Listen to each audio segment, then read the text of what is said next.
Right. যখন asthma, COPD বা অন্যান্য ফুসফুসের সমস্যা থাকে তখন আমরা ডক্টররা মিটার ডোজ ইনহেলার বা ইনহেলার ইউজ করতে বলি। সবাই কি করেন মিসকনসেপশন অর্থাৎ ভুল ধারণা বা অন্যের কথা শুনে বা নিজের থেকেই সিদ্ধান্ত নেন যে ওই ওষুধটা ইউজ করেন না। তো আজকে আমার ভিডিওর যে উদ্দেশ্য হচ্ছে এই যে মিসকনসেপশন তার উপরে ফোকাস করা। তো প্রথম ভুল ধারণা হচ্ছে ইনহেলার নিলে নেশা হতে পারে। আগে ইনহেলার জিনিসটা বোঝার চেষ্টা করুন। আমার হাতে একটা ইনহেলার আছে। এর মধ্যে এই জিনিসটাকে আমরা বলি ক্যানিস্টার। এর মধ্যে আছে ওষুধ, মেডিসিনস। যে ওষুধটা আপনি মুখ দিয়ে খাচ্ছিলেন সেটা আমরা মুখ দিয়ে না দিয়ে এর মধ্যে দিয়েছি যাতে আপনি একটা এইভাবে প্রেস করলে একটা গ্যাস বেরোবে, সেই গ্যাসটাকে আপনি ইনহেল করে ফুসফুস পর্যন্ত পাঠাতে পারবেন। তাহলে একটা জিনিস ভাবুন, যদি এই জিনিসটা নিলে নেশা হয় তাহলে যে ওষুধ আপনি মুখ দিয়ে খাচ্ছিলেন সেটাও নেশা হবে। কারণ জিনিস তো একই আছে, ফর্মটা আলাদা। সেটা সলিড ফর্মে আছে আর এটা গ্যাস ফর্মে আছে। তাহলে প্রথম কনসেপ্ট একদমই ভুল যে ইনহেলার নিলে নেশা হওয়ার কিছু ব্যাপার নেই। যে ওষুধটা আপনি মুখ দিয়ে খেতেন সেটা আমাদের মুখ দিয়ে না দিয়ে আমরা গ্যাস ফর্মে ফুসফুসে পাঠাচ্ছি। সেকেন্ড যে ভুল ধারণা থাকে যে ইনহেলারের অনেক সাইড এফেক্ট থাকতে পারে। তো ইনহেলার বলে যেটা ফার্স্টেই বললাম কিছু না, এর মধ্যে যে ওষুধ আছে সেটাকে আপনি গ্যাসিয়াস ফর্মে পাঠাচ্ছেন এইটুকু। তো এইটুকু ওষুধ একটা ভাবুন গ্যাস ফর্মে যাচ্ছে আর যে মানে যেগুলো ট্যাবলেট ফর্মে খাই সেগুলো এত বড় বড় ওষুধ থাকে। তাহলে আপনি নিজেই ভেবে দেখুন যে কোনটাতে সাইড এফেক্ট বেশি হতে পারে। এটা একটা ফর্ম, মানে ওষুধের একটা ফর্ম। আমাদের সমস্যা যেহেতু দেখা গেছে যে অ্যাজমা, সিওপিডি এগুলো লং টার্ম থাকে, মানে অনেক দিনের সমস্যা। তো সারা জীবন পেশেন্টকে ওষুধ নিতে হয়। আমাদের যতটুকু ওষুধ দরকার আমরা সেইটুকু পাঠাতে চাই। আর যেখানে সমস্যা আমাদের ফুসফুসের সমস্যা সেখানে ওষুধটা পাঠাতে চাই। আননেসেসারি আমাদের এত ভারী মাত্রায় রেগুলার ওষুধ বা যে জায়গার সমস্যা নয়, ধরুন ওষুধ পেটে গেল সেখান থেকে হচ্ছে আবার লিভার দিয়ে বাইপাস হয়ে সেটা হচ্ছে ব্লাডে এসে তারপর ফুসফুসে আসবে, তখন অনেক বেশি সাইড এফেক্ট আসে। ইনহেলার নরমাল ওষুধের থেকে অনেক কম সাইড এফেক্ট থাকে ওতে। আরেকটা ভুল কনসেপ্ট থাকতে পারে যে ইনহেলারের মধ্যে স্টেরয়েড থাকে। একদম ঠিক, ইনহেলারে স্টেরয়েড থাকে কিন্তু সেটা অনেক কম মাত্রায়। দেখবেন এমসিজি অর্থাৎ মাইক্রোগ্রামে থাকে, নট মিলিগ্রামে। আর একটা জিনিস ভাবুন, WHO এর মতো সংস্থা যদি ওটাকে হাইলি রিকমেন্ড করছে একটা ইনহেলার নেওয়া, তার মানে নিশ্চয়ই তারা তো এমনি রেকমেন্ড করবে না। তৃতীয় যে ভুল ধারণা ইনহেলার মানে অনেক খারাপ কিছু রোগ হয়ে আছে। একদম তা নয়। ইনহেলার অ্যাকচুয়ালি আমরা দিই একদম আর্লি স্টেজে।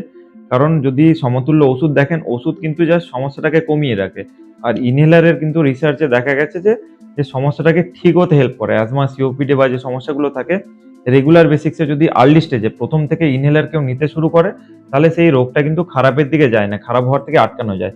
আর সমতুল্য যে ওষুধগুলো আপনি খাচ্ছেন সেই মুহূর্তের জন্য সমস্যা কমিয়ে রাখছে। আপনি একটা ওষুধ খেলেন, ওষুধের অ্যাকশন হচ্ছে ধরুন ৬ ঘন্টা, তাহলে ৬ ঘন্টা শ্বাসকষ্ট বা যে প্রবলেমগুলো হচ্ছিল সেগুলো কম থাকলো। কিন্তু তার পরের দিন আবার যেরকমকে সেরকমই থাকবে। কিন্তু ইনহেলার যারা ইউজ করেন রেগুলার, অনেক সময় দেখা গেছে যে সেটা রেগুলার যদি ঠিকঠাক ইউজ করেন, সমস্যাটা আগের থেকে অনেকটাই কমে যায় এবং বাড়াবাড়ি বা খারাপের দিকে যায় না। তো একদম এই ভুল ধারণায় থাকবেন না যে ইনহেলার ব্যবহার করলে ওটা খারাপ কিছু হয়। আরেকটা যে ভুল ধারণা থাকে ইনহেলার একবার স্টার্ট করলে বন্ধ করা যায় না। একদম ভুল ধারণা। ইনহেলার আমরা ধীরে, ধীরে ডোজটাকে কমানোর চেষ্টা করি বা প্রয়োজন পড়লে বাড়ানোর চেষ্টা করি। কিন্তু সবসময় এই নয় যে একবার স্টার্ট করা হয়েছে মানে সারা জীবনই লাগে। যেটা আমি আগেই বললাম যে ইনহেলার নিলে সুস্থ হওয়ার একটা প্রবাবিলিটি থাকে। তো যখন দেখা যায় যে পেশেন্ট ধীরে, ধীরে সুস্থ হচ্ছে, আমরা ডক্টররা ইনহেলারের পরিমাণটা একদিনে নয়, অল্প, অল্প করে ডোজ যে ওষুধটা আছে কমিয়ে সেটাকে বন্ধ করার চেষ্টা করি বা একদম মিনিমাল পসিবল যে ওষুধ তাতেই রাখার চেষ্টা করি। তখন কি হয়, যখন সমস্যা হয় এসওএস মানে অসুবিধা হলো সেই তখনই শুধু পাম্পটা নিতে হয়।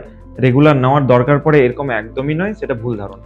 ৫ নম্বর যে ভুল ধারণা থাকে ওষুধ হচ্ছে ইনহেলারের থেকে ভালো। আমি আগেই বললাম ১ম এই যে ইনহেলার আর মধ্যে যে ক্যানিস্টার থাকে তাতে ওষুধই থাকে। ওষুধ অনেকটা ভারী মাত্রায় নিতে হয়। ইনহেলারে মাইক্রোগ্রামে ওষুধ থাকে, অনেকটাই কম থাকে এবং যেখানে সমস্যা সেখানেই ওষুধটা পৌঁছানো যায়। তো ইনহেলার ওষুধের থেকে অনেক, অনেক, অনেক বেশি নিরাপদ এবং ভালো। আরেকটা যে ভুল ধারণা থাকে ইনহেলার রেগুলার বেসিক্স এ না নিয়ে দরকার পড়লে নিতে হয়। তা একদম ঠিক নয়। ইনহেলার যদি রেগুলার বেসিক্স এ নেওয়া যায় তাহলেই একমাত্র ফুসফুসে গিয়ে ওটা কাজ করে ঠিকভাবে এবং ধীরে, ধীরে ঠিক হওয়ার সম্ভাবনা থাকে।